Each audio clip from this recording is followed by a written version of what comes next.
Okay, I hope y'all can see a little bit of how gorgeous this is. It's been a very, very interesting day for me. I've actually spent the last hour and a half, maybe 2 hours almost, just sitting by the fire, attending to it, just thinking and listening. It felt very good to get clean. But then the biting flies have found me. And so I had to spray down, and I hate chemicals. So Rule's going to bring me some more natural stuff when he comes on Friday, which I'm really excited about him coming. I wanted to give you the setting a little bit because my scripture passage this morning was when on the next day God created the greater light and the lesser light to rule the day and the night, which would be the sun and the moon, and then he created the stars. And I love this thought because it's the first one that we see expansive, that we can comprehend. You know, it said earlier that he separated the day and the night. And it said that he was, pulled the waters together for the earth and the heavens. But this one, he created the stars. And as one of my many careers that I never got to have as an astronomer, the stars are brilliant. They're amazing. I mean, seriously, go look up a YouTube video about the size of our sun compared to some of the largest. And it's just incomprehensible, really. But this was the day that God created those. And I absolutely believe that he created those for us. I think that he delights in showing off what he can do, just even the tiniest bit. I think there's going to be so much more to come. But it said that he gave us the constellations so that we could guide ourselves and tell the seasons.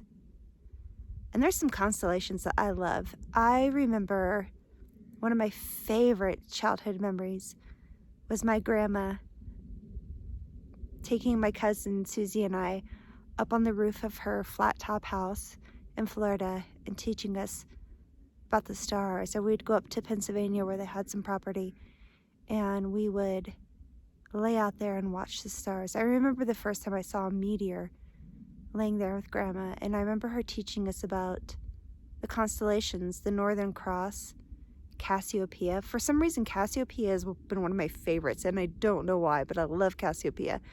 Capricorn, Pisces, just all these different ones. And God put them there before he even created us so that we could tell the seasons and the days. And that blows my mind. Okay, so another part of this that we don't often talk about is, the first 3 days was like, and then evening passed, and then morning. It was the first day, there was the second day, there was the third day.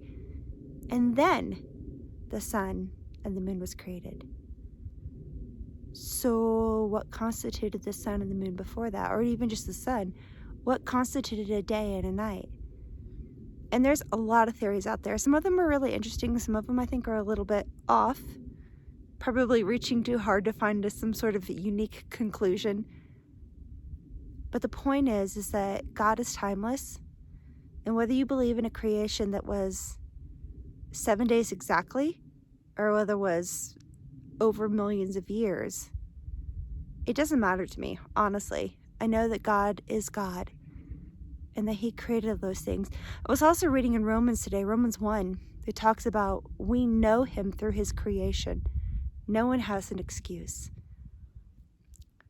But that we've decided to do our own thing, to worship in our own way, to choose our own idols, to please ourselves.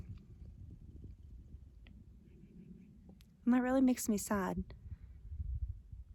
But at the same time, it gives me great joy and hope that he called me to love him. He called me to be one of his. And the thing is he's called each one of us. We just have to choose it.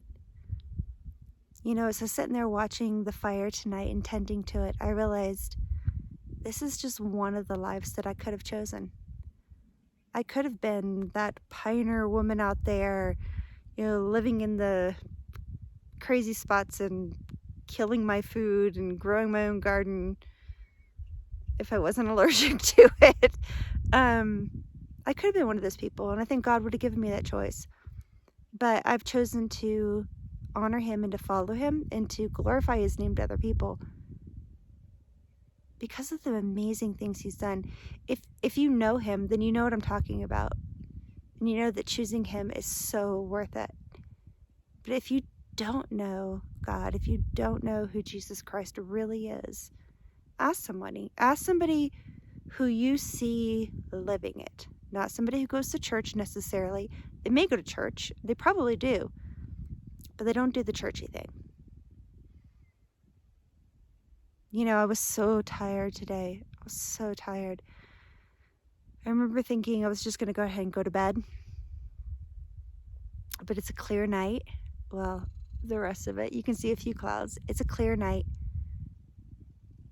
And I'm reading about how he created the stars. And I can't wait to see them.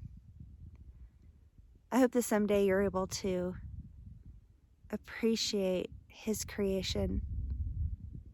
Just even the tiniest bit. And it's an amazing thing. I'm going to watch the stars tonight. How about you?